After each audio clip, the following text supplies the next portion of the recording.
పవన్ కళ్యాణ్ అభిమానులు కళ్ళల్లో కాయలు కచ్చలు ఎదురు చూస్తున్న సినిమా ఓజీ. సెప్టెంబర్ 25న ప్రపంచవ్యాప్తంగా విడుదల కానున్న ఈ గ్యాంగ్స్టర్ డ్రామాపై భారీ అంచనాలు ఉన్నాయి. ఈ అంచనాలకి తగ్గట్టే సినిమా రెడీ అవుతుంది.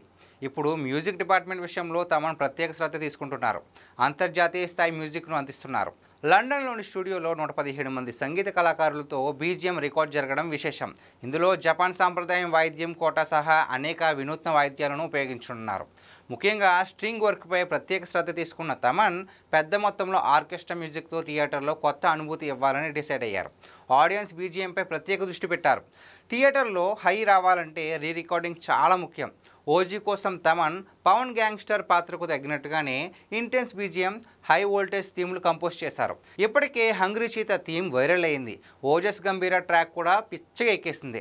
యాక్షన్ సీక్వెన్స్లో స్ట్రింగ్ సెక్షన్స్ని నెక్స్ట్ లెవెల్లో ఇవ్వాలని డిసైడ్ అయిన తమన్ మంచి స్ట్రింగ్ ప్లేయర్లు ఉండే లండన్కి మ్యూజిక్ వర్క్ని షిఫ్ట్ చేశారు. సినిమాకి ఎపిక్ టోన్ తీసుకురాగల శక్తి బీజిఎంకు ఉంది. ముఖ్యంగా స్ట్రింగ్ సక్సెస్ సరిగ్గా కుదిరితే ఫీల్ నెక్స్ట్ లెవెల్లో ఉంటుంది. ఓజీతో అలాంటి ఫీల్ని క్రియేట్ చేయడానికి తన వంతు డ్యూటీ చేస్తున్నాడు తమన్.